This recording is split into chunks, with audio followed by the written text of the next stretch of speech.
જય શ્રી કૃષ્ણ દર્શક મિત્રો, મારી યુટ્યુબ ચેનલ અમૃતવાણીમાં આપ સૌનું હાર્દિક સ્વાગત છે। આજે આપણે આ વિડીયોમાં સાંભળીશું વિષ્ણુ પુરાણ। વિષ્ણુ પુરાણ સાંભળવાથી ધર્મ, અર્થ, કામ અને મોક્ષની પ્રાપ્તિ થાય છે। આ મહત્તમ મહાભાગ વિષ્ણુ પુરાણને પોતાના શુદ્ધ ચિત્તથી સાંભળવા વાળા જીવથી શ્રી વિષ્ણુ પ્રસન્ન થઈ જાય છે। ફળ સ્વરૂપ એના બધા જ મનોરથો પૂર્ણ થઈ જાય છે। પ્રભુ એની સઘળી જવાબદારીઓ ખુદ પોતાને ઉપર લઈને એને પૂરી કરી દે છે। આ પુરાણના શ્રવણથી જે ફળ પ્રાપ્ત થાય છે ત્રિલોકમાં તે અન્ય કોઈ કર્મથી ઉપલબ્ધ નથી, કેમ કે ત્રિલોકના આધાર રૂપ શ્રી વિષ્ણુ જ આ પુરાણ પ્રાપ્તવ્ય ફળ છે। આથી તેઓ બધા શ્રોતાઓને વૃદ્ધાવસ્થા, રોગ તથા જન્મ મરણના બંધનોથી મુક્ત કરવા વાળા તથા બધા મનોરથ પૂરા કરીને અભિષ્ટ સિદ્ધ પ્રદાન કરવા વાળા છે। એમના જ આ શ્રેષ્ઠ તેમજ દિવ્ય પુરાણનું શ્રવણ મનુષ્ય માટે સુખાકારી હોય છે। આગળના વિડીયોમાં આપણે અંશ 4માં 1 થી 4 ભાગનું શ્રવણ અને પઠન કરી ચૂક્યા છીએ। આજે આપણે આ વિડીયોમાં ભાગ 5નું શ્રવણ અને પઠન કરીશું। જો આપને મારો વિડીયો પસંદ આવે તો ચેનલને લાઇક, શેર અને સબસ્ક્રાઇબ કરો, જેથી નવા આવનારા વિડીયોના નોટિફિકેશન તમને મળતા રહે અને મારો વિડીયો આપ સુધી તુરંત પહોંચી શકે। પરાશરજીએ યદુવંશનું વિવરણ આગળ વધારીને કહ્યું કે અન્મિત્રના પૌત્ર પ્રસન્ન તેમજ શત્રાજીતના સિવાયના અન્ય પુત્ર શિનીનો પુત્ર સત્યક થયો અને ત્યાં યુયુધાન અને સાત્યકી કહેવામાં આવ્યો। યુયુધાનના સંજય, સંજયના કૃષિ અને કૃષિના યુગધર થયા। ક્ષિતિજ વંશજ સૈન્ય કહેવાય। અન્મિત્રના જ એક પુત્ર પૃશલીન હતા, જેમના પુત્રને ત્યાં અક્રૂરે જન્મ લીધો હતો। પૃશલીનના બીજા પુત્ર ચિત્રકે પૃથુ, વિપૃથુ વગેરે કેટલાય પુત્રને ઉત્પન્ન કર્યા। સ્વફલકે નંદિનીથી અક્રૂરને તથા અન્ય એક પત્નીથી ઉપદમગુ, મૃદામૃદ, વિશ્વારી, મેજય વગેરે 13 પુત્ર ઉત્પન્ન કર્યા। અક્રૂરના દેવવાન તથા ઉપદેવના 2 પુત્ર હતા। યદુકુળમાં જ જન્મેલા સત્વવતના ચોથા પુત્ર અંધકની વંશાવેલી આ પ્રમાણે છે। અંધકના 4 પુત્ર થયા, કુકુર, ભજમાન, સુચિ, કલ્વમ અને વહર્ષિ। કુકુરથી ધૃષ્ટ, કપોતરોમાં, વિલોમા, અનુનાનક, દુંદુભી, અભિજીત, પુનર્વસુ, આહક, દેવક અને ઉગ્રસેન। કંસ અને દેવકને ત્યાં 4 પુત્ર તથા 7 પુત્રીઓ જન્મી। એ સાતેયના કૃષ્ણ સાથે લગ્ન કરવામાં આવ્યા। અંધકના બીજા પુત્ર ભજમાનથી વિદુરથ, શૂર, શમી, પ્રતિક્ષત્ર, સ્વયંભોજ, હદિક, કૃતવર્મા, શતધન્વા, દેવાહાર, દેવગર્ભ અને 4 પુત્ર થયા। દેવગર્ભના પુત્ર સુરસેનને ત્યાં મરીષાના ગર્ભથી વસુદેવ વગેરે 10 પુત્રો તેમજ 5 પુત્રીઓ જન્મી। કૃષ્ણ વસુદેવના પુત્ર હતા। ગુરુસેનની 4 પુત્રીઓમાં એક કન્યા પૃથાને પોતાના નિઃસંતાન મિત્ર કુંતીને દત્તક રૂપમાં પ્રદાન કરી। આ પૃથ્વી એટલે કે કુંતીના રાજા પાંડુ સાથે પાણી ગ્રહણ થયા હતા, જેણે ધર્મ, વાયુ અને ઇન્દ્રની દ્વારા યુધિષ્ઠિર, ભીમ અને અર્જુનને તથા અવિવાહિત રૂપમાં સૂર્ય દ્વારા કર્ણને જન્મ આપ્યો। પાંડુની બીજી પત્ની માદ્રી દ્વારા અશ્વિની કુમારોથી નકુલ અને સહદેવની ઉત્પત્તિ થઈ। ગુરુસેનની બીજી કન્યા શ્રુતદેવાના વૃદ્ધ ધર્મા સાથે લગ્ન થયા, જેને ત્યાં દવહ નામના મહાદૈત્યે જન્મ લીધો। ત્રીજી કન્યા શ્રુતકીર્તિના કેકવરાજ સાથે લગ્ન થયા, એને ત્યાં 5 પુત્ર જન્મ્યા। ચોથી કન્યા રાધાદી દેવીએ અવંતી નરેશ સાથે લગ્ન કર્યા, તેણે ત્યાં વિદ અને અનુવિંદને જન્મ આપ્યો। પાંચમી કન્યા શ્રુતશ્રવાએ યદિરાજ દમષ્ટિની સાથે લગ્ન કરીને શિશુપાલને જન્મ આપ્યો। પૂર્વ જન્મમાં રાજા શિશુપાલ દૈત્યરાજ હિરણ્યકશિપુ તથા મહાબલી રાવણના રૂપમાં ઉત્પન્ન થઈ ચૂક્યા હતા, જે આ જન્મમાં કૃષ્ણના હાથે માર્યા જવા પર રામુજ્ય મુક્તિને અધિકાર થયો। ત્યાર પછી પરાશરજીએ કૃષ્ણના પરિવારનું વૃતાંત સંભળાવીને કહ્યું, વસુદેવની અનેક પત્નીઓ હતી। રોહિણીથી બલભદ્ર, શટ, સારણ, દુર્મુદ વગેરે અનેક પુત્રો થયા। એમાં બલભદ્રએ રેવતીથી વિશટ અને ઉન્મુક્તને જન્મ આપ્યો। સારણે શાષ્ટી, શિશુ, સત્ય, ધ્રુતિને જન્મ આપ્યો। રોહિણીના ગર્ભથી વસુદેવ દ્વારા ભદ્વાશ્વ, ભદ્રબાહુ, દુર્મુદ અને ભૂત વગેરે પુત્ર જન્મ્યા। વસુદેવ દ્વારા જ બીજી એક પત્ની મદિરાથી નંદ, ઉપનંદ અને કૃતકનો તથા અન્ય એક ભદ્રાથી ઉપનિધિ અને ગદનો જન્મ થયો હતો। વૈશાલી ગર્ભથી કૌશિક થયો। દેવકીના ગર્ભથી વસુદેવ દ્વારા ઉત્પન્ન કીર્તિમાન, સુણેશ, ઉદાયુ, ભદ્રસેન, રુજુદાસ, ભદ્રદેવ અને આ સર્વને કંસ દ્વારા મારી નાખવામાં આવ્યા. 7મા પુત્રને યોગ માયાએ રોહિણીના ગર્ભમાં પ્રસ્થાપિત કર્યો. એનું નામ સંકર્ષણ હતું અને એના પછી 8મા પુત્રના રૂપમાં ખુદ શ્રી હરિએ કૃષ્ણના રૂપમાં આગમન કર્યું હતું. એની કૃપાથી યોગ નિંદ્રાએ યશોદાના ગર્ભથી જન્મ લીધો, જે વસુદેવને ત્યાં કૃષ્ણના બદલે કંસ દ્વારા મારી નાખવામાં આવી હતી. આ રીતે કૃષ્ણ રૂપમાં અવતરિત ભગવાન શ્રી હરિએ પૃથ્વી પર પુનઃ ધર્મની સ્થાપના કરી. એમના પુત્ર પ્રદ્યુમ્નના રૂક્ષ્મણીની પુત્રી રૂક્મવતી સાથે લગ્ન થયા અને અનિરુદ્ધનો જન્મ થયો. અનિરુદ્ધના સુભદ્ર સાથે લગ્ન થયા અને વજ્ર નામનો પુત્ર ઉત્પન્ન થયો. વજ્રના પ્રતિલાહ અને પ્રતિબાહુના સુબાહુ જન્મ્યા. આ રીતે યદુવંશનો લાંબો ક્રમ ચાલ્યો. યદુવંશનું વૃતાંત સાંભળ્યા પછી પરાશરજીએ યયાતિના અન્ય પુત્રોનું પણ વૃતાંત આ રીતે બતાવ્યું. તુર્વસુથી વહી, માર્ગ, ભાનુ, ત્રૈસાનુ, કરંધમ, મરુત થયા. મરુત નિસંતાન હતા.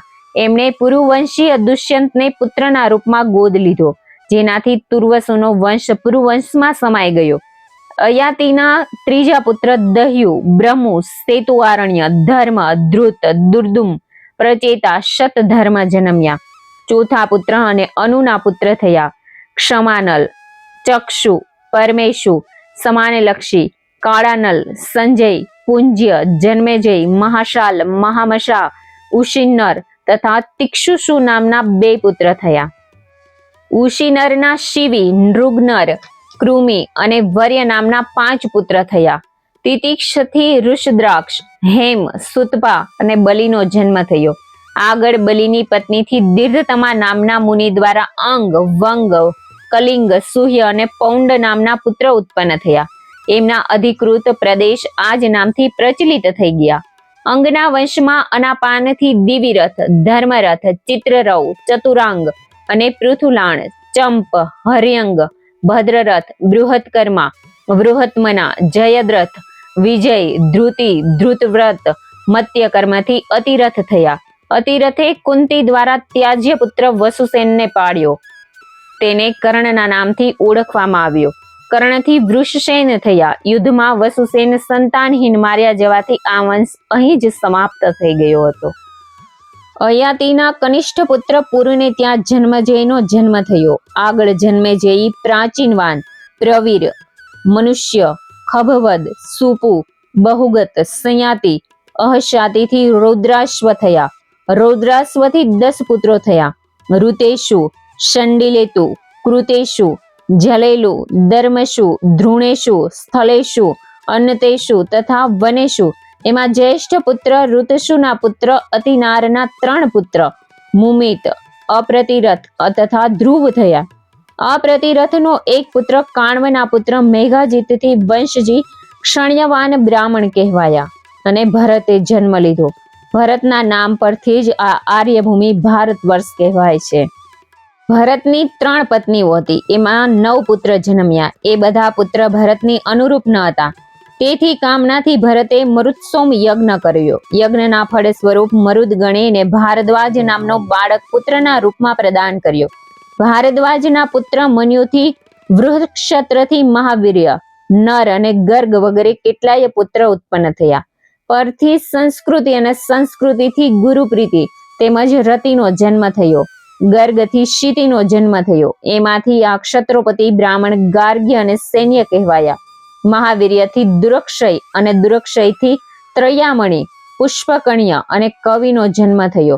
વૃક્ષત્રના જ અન્ય પુત્ર હસ્તીએ હસ્તિનાપુર વસાવ્યું.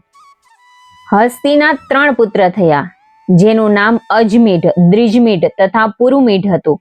એમાં અજમીઢના એક પુત્ર કણવના વંશજ પણ કાણ્યવાન બ્રાહ્મણ કહેવાયા. બીજા પુત્ર બૃહદિશુથી વૃદ્ધધન, વૃહત્કર્મા, જયદ્રથ, વિશ્વજીત, સેનાજીતથી 4 પુત્ર રુચિરાશ્વ, કાશ્ય, દ્રઢ હતું.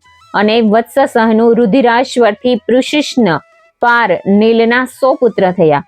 જેમાં જ્યેષ્ઠ સમરથી થાર, સદસ્વ અને સુપાર થયા. સુપારથી પૃથુ, સુકૃતિ, વિભ્રાજ, અવહ, બ્રહ્મદત્ત, વિશ્વસેન, ઉદકસેન, ભલ્લાભે જન્મ લીધો. હસ્તીના બીજા પુત્ર દ્રિજમીઢનો વંશ આ પ્રમાણે ચાલ્યો.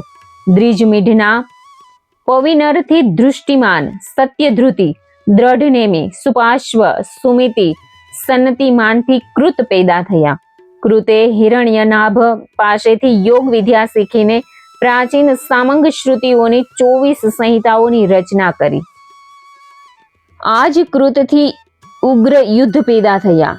એમણે નીપવંશી ક્ષત્રિયોનો નાશ કર્યો. ઉગ્ર યુદ્ધથી ક્ષેમ્ય, સુધીર, રિપુંજ્ય અને બહુરથ થયા. આ બધા રાજા પૂરતા વંશજ હોવાને કારણે પુરુવંશીય કહેવાયા. હસ્તીના મોટા પુત્ર અજમી છે. એક અન્ય પત્ની નલિનીથી નીલને જન્મ આપ્યો. નીલથી શાંતિ, સુશાંતિ, પુરુંજય, ઋણ, હયેશ્વ થયા. આગળ હયેશ્વના 5 પુત્રો થયા: મંગલ, સૃજ્ય, વૃહદિષુ, પવનર અને કાંપિલ્ય. 5 પુત્રો 5 દેશોની રક્ષા કરવાને કારણે તેઓ પાંચાલ કહેવાયા. મૃદગલના પુત્ર બૃહદશ્વના દિવોદાસ નામના એક પુત્ર તથા અહલ્યા નામની પુત્રી ઉત્પન્ન થઈ. અહલ્યાએ ગૌતમ ઋષિથી શતાનંદને જન્મ આપ્યો. શતાનંદને ત્યાં ધનુર્વેદમાં પારંગત સત્યધ્રુતિ ઉત્પન્ન થઈ. દિવોદાસ, મિત્રાયુ, ચ્યવન, સુદાસ, સૌદાસ, સહદેવ અને સોમક થયા. સોમના 100 પુત્ર ઉત્પન્ન થયા. એમાંથી સૌથી મોટા પુત્ર જંતુ તથા સૌથી નાના પુત્ર પુખ્ત થયા. પુખ્તને ત્યાં દ્રુપદથી ધૃષ્ટધુમ્ય અને ધૃષ્ટધુમ્નથી ધૃષ્ટકેતુએ જન્મ લીધો હતો. અજમીઢના જ એક પુત્ર વૃક્ષનો વંશ આ પ્રકારે રહ્યો: રોણ, સંવરણ, કુરુ, કુરુવંશના મુખ્ય રાજા જહ, પરીક્ષિત તથા સધનુ થયા. સધનુથી સુહોત્ર, ચ્યવન, કૃતક, ઉપરીચવૌ, પ્રત્યગ્ર, કુશાંબુ, કુચેલ, માત્સ્ય અને વૃહદત્થ 5 પુત્ર થયા. બૃહદ્રથથી કુશાગ્ર, વૃષભ, પુષ્પવાન, સત્યહિત, સુધન્વા અને અજનુ જન્મ્યા. બૃહદશ્વનો એક પુત્ર જન્મ સમયે 2 ભાગોમાં વહેંચાઈને ઉત્પન્ન થયો. એને જરા દ્વારા સીવવાને કારણે જરાસંઘ કહેવાયો.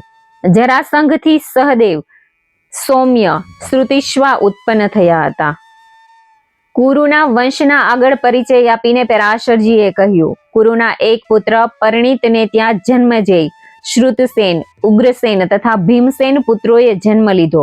બીજા પુત્ર જહુને ત્યાં સુરથી વિદુરથ, સાર્વભૌમ, જયતસેન આધારિત આયતાયુ, અક્રોધન, દેવતાતિથિથી વૃક્ષ થયા. વૃક્ષથી ભીમસેને દિલીપ ને પ્રતીપ ઉત્પન્ન થયા. પ્રતીપના 3 પુત્રો ઉત્પન્ન થયા: દેવાપી, શાંતનુ અને બાહિક. પ્રતીપના જ્યેષ્ઠ પુત્ર દેવાપીએ બાળપણમાં જ ઘર છોડી દીધું હતું.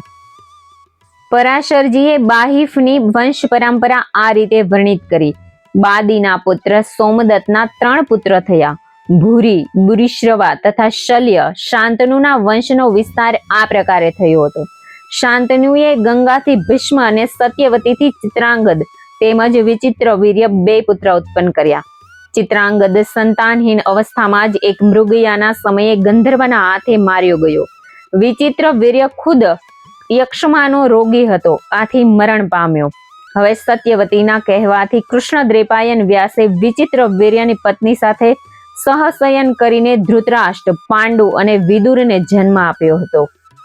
ધૃતરાષ્ટ્રને 100 પુત્રો હતા. સૌથી મોટો દુર્યોધન હતો. પાંડુ રાજા જંગલના એક મૃગના જોડાને મારવાથી વીર સામર્થ્ય દ્રષ્ટિના ભોગ બન્યા. એ કુંતીએ ધર્મ, વાયુ અને ઇન્દ્રના સંપર્કથી યુધિષ્ઠિર, ભીમ અને અર્જુનને એમ 3 પુત્રોને જન્મ આપ્યો. અને પાંડુની બીજી પત્ની માદ્રીએ અશ્વિની કુમારોના સંપર્કથી નકુલ અને સહદેવને જન્મ આપ્યો હતો. આ પાંડુને 5 પુત્ર થયા તે પાંડવો કહેવાયા. 5 પાંડવોની પત્ની દ્રૌપદી હતી અને દ્રૌપદીએ પોતાના 5 પતિના સંગથી 5 પુત્રોને જન્મ આપ્યો. યુધિષ્ઠિરથી પ્રતિવિંધ્ય અને ભીમને સુતસોમ થયો. અર્જુનથી શ્રુતકીર્તિ થયો. નકુલથી સ્થાનિક અને સહદેવથી શ્રુતકર્મા થયો હતો. આ સિવાય 5 પાંડવોને અલગ અલગ પત્નીઓ પણ હતી. યુધિષ્ઠિરને પૌથેથીના સંગથી દેવક થયો. ભીમને હિડિંબાના સંગથી ઘટોત્કચ થયો. સહદેવને વિજયાના સંગે સુહોય થયો. નકુલને કરેણુમણીના સંગથી નૈર્મિત્ર થયો. અર્જુને નાગકન્યા ઉલુપીના સંગથી ઈરાવાન થયો. વળી મણિપુરના રાજાની પુત્રીના સંગથી બભ્રુવાહન થયો. અર્જુનને સુભદ્રાના સંગથી અભિમન્યુ થયો. અભિમન્યુને ઉત્તરાના સંગથી પરીક્ષિત થયો. આ પરીક્ષિત ગર્ભમાં હતો તે સમયે મહાભારતની લડાઈ ચાલુ હતી અને કૌરવોની સેનાનો મોટો ભાગ નાશ પામ્યો હતો. તે સમયે પરીક્ષિતનો ગર્ભમાં જ નાશ થાય તે માટે બ્રહ્માસ્ત્રનો પ્રયોગ કર્યો, પણ કૃષ્ણની કૃપાથી બ્રહ્માસ્ત્રનો પ્રયોગ નિષ્ફળ ગયો અને પરીક્ષિતનો જન્મ થયો હતો. એનાથી આગળ પરાશરજીએ પૃથ્વી પર ભવિષ્યમાં શાસન કરવાવાળા શાસકોનો વૃત્તાંત સંભળાવતા બતાવ્યું કે પરીક્ષિતને ત્યાં 4 પુત્ર ઉત્પન્ન થશે: જન્મજય, શ્રુતસેન, ઉગ્રસેન અને ભીમસેન. જન્મજયના વંશમાં અયાનિકથી અશ્વમેઘદત્ત, અધિસીમ, નીચકૃષ્ણ, વિચિત્રરથ, સુચિરથ, વૃષ્ણિમાન, શુણેશા, નૃપજ, ચક્ષુ, સુખાવલ, પારિપલ્વ, સુનય, મેઘાવી, રિપુંજ્ય, મૃદુ, દિગ્મ, બૃહદક્ષ, વસુદાન, શતામક, ઉડ્યન, અંતર કુરુવંશી ક્ષેક થશે. અહીં આવીને કુરુવંશ સમાપ્ત થઈ જશે. ઇક્ષ્વાકુ વંશમાં વૃરદલથી વહત્કાણ, ઉરુદાય, વત્સ, વ્યુહના, પ્રતિવ્યોમ, દિવકર, સહદેવ, બૃહદશ્વ, ભાનુરથ, પ્રતિતાશ્વ, સુપ્રતીક, ભરુદેવ, સુનકા, ગિન્નર, અંતરિક્ષ, સુવર્ણા, સામિત્ર જાતિ, બૃહદ્રાક્ષ, ધર્મી, કૃતંજય, રણંજય, સંજય, શાક્ય, સુધોન, સિદ્ધાર્થ, રાહુલ, પ્રસેનજીત, શુદ્રક, કુંડક, સુરથ. ઇક્ષ્વાકુ વંશનો અંતિમ વંશજ સુનિત થશે. એનાથી આગળ કળિયુગમાં ઇક્ષ્વાકુ વંશજ સમાપ્ત થઈ જશે. મગધ વંશમાં જરાશંખથી સોમાપી, સોમાવીથી ચાલતો ચાલતો આ વંશ આગળ 20મી પેઢીમાં જઈને રિપુંજ્ય પર સમાપ્ત થઈ જશે અને આ રીતે મગધ વંશ 1000 વર્ષ સુધી શાસન કર્યા પછી સમાપ્ત થઈ જશે. રિપુંજ્યનો મંત્રી સુનિક રિપુંજ્યનો વધ કરીને પોતાના પુત્ર પ્રઘોતને રાજગાદી સોંપી દેશે. પ્રઘાતેથી વિશાળ યુદ્ધ જનક, નંદીવર્ધન, નંદી સુધી આશાશ્રન 136 વર્ષ સુધી ચાલશે. નંદીપુત્ર શિશુનાભ, જેની આગળ શાસક શિશુનાભ વંશી કહેવાશે. એનાથી કાણવર્ણ, ક્ષેમધર્મ, કાનોજા, વિધિસાર, અજાતશત્રુ, અરખમ, ઉદ્યન, નંદીવર્ધન, મહાનંદી સુધી 362 વર્ષ સુધી શિશુના વંશી આ શાસન ચાલશે. શુદ્રના ગર્ભથી ઉત્પન્ન આ મહાનદી ક્ષત્રિયોનો નાશ કરશે. એના 8 પુત્ર થશે, જેમાં સુમાલી નામનો મોટો પુત્ર હશે. આ 100 વર્ષ સુધી રાજ્ય કરશે. એના વંશમાં 9 નંદ રાજાઓના કૂટનીતિના વિદ્વાન બ્રાહ્મણ ચાણક્ય, બિંદુસલાર, યશોક, સુઈશા, દશરથ સંયુક્ત, શાલિશક, સોમશર્મા, શતધન્વા, બૃહદર્થ, 10 મૌર્ય શાસક 163 વર્ષ સુધી રાજ્ય કરશે. એનાથી આગળ 10 શૃંગદશીય રાજા થશે. એમાં પુષ્યમિત્ર નામનો સેનાપતિ નામનો માલિક બૃહદર્શનો વધ કરીને સત્તા હડપ કરી લેશે. પુષ્પમિત્રથી અગ્નિમિત્ર, સુજયેષ્ઠ, વસુમિત્ર, ઉદક, પુંસિદક, ધોષવાસુ, વજ્રમિત્ર, ભાગવત, દેવમૂર્તિથી ચાલતો ચાલતો આ વંશ 112 વર્ષ રાજ્ય કરશે. અહીંયા આવીને કાણ્યવંશી વસુદેવ દેવભૂતિનો વધ કરીને ખુદ ગાદી ઉપર બેસી જશે. વસુદેવથી સુશર્મા સુધી 4 પેઢીઓ 45 વર્ષ સુધી શાસન કરશે. સુશર્મા પોતાના સેવક બલિપુષ્પક દ્વારા માર્યો જશે. બલિપુષ્પક પછી રાજ્યના ઉત્તરાધિકારી એનો ભાઈ કૃષ્ણ થશે. આ બધું જાતીય શાસન કૃષ્ણના શાંત, કરણી, પૂર્ણોત્સર્ગ, શાકીર્ણ, ભવોંદર, પિલ્લાક, મેઘાવી, પટુ નામથી લઈને ભીલોમાચી વગેરે 30 પેઢીઓથી 456 વર્ષ સુધી ચાલશે. એના પછી આહિર જાતિના 7, ગર્દભીલ જાતિના 10, શક જાતિના 16, યવન જાતિના 8, તુર્ક જાતિના 14, મુંડ જાતિના 13 અને મૌન જાતિના 11માં રાજા 1060 વર્ષ સુધી રાજ્ય કરશે. કલયુગના અંતમાં પૃથ્વી પર વિપત્તિનો નાશ કરવા માટે અને ધર્મની રક્ષા કરવા માટે ખુદ ભગવાન શ્રીહરિ સંબલ ગામના વાસી એક બ્રાહ્મણ વિષ્ણુ શર્માને ત્યાં કલ્કી રૂપમાં અવતાર ગ્રહણ કરશે. પ્રભુના અવતારથી ત્યારે પૃથ્વી પર સતયુગ આવશે. લોકોમાં ધર્મ પ્રત્યે આસ્થા પ્રગટ થશે, બુદ્ધિ નિર્મળ થશે, સુખ, શાંતિ અને વૈભવ ફેલાશે. કળયુગનો સમય કુલ 3,60,000 વર્ષ સુધી શ્રી કૃષ્ણના તિરોભૂત થવાથી પ્રારંભ થઈને કલ્કી રૂપમાં અવતરિત થવા સુધી ચાલીને સમાપ્ત થઈ જશે. પુનઃ કુરુવંશી રાજા દેવાધિ અને ઇક્ષ્વાકુ વંશી રાજા મરુ પૃથ્વીલોક પર આવીને ક્ષત્રિય વંશનો પ્રારંભ કરશે. આ બંને જ આગળ આવવાવાળા મનુવંશના પ્રવર્તક થશે. આ રીતે મૈત્રેયજીને પૂર્વવર્તી રાજાઓના ચરિત્ર સંભળાવીને પરાશરજીએ કહ્યું કે હે મહાબલવાન અને ધર્માત્મા, ઇક્ષ્વાકુ, જહુ, માધાંતા, સગર, રઘુવંશી રાજા નહુષ અને યાતિ વગેરે આજે ફક્ત કથાશેષ રહી ગયા છે. એમના ચરિત્રનું વૃતાંત સાંભળીને મનુષ્ય શારીરિક મોહમાયામાં ન પડ્યા. આથી આખ્યાન સંભળાવવામાં આવ્યું છે. ઇતિ શ્રી વિષ્ણુ પુરાણે અંશ 4 સમાપ્ત. જય શ્રી કૃષ્ણ. જય શ્રી વિષ્ણુ ભગવાન.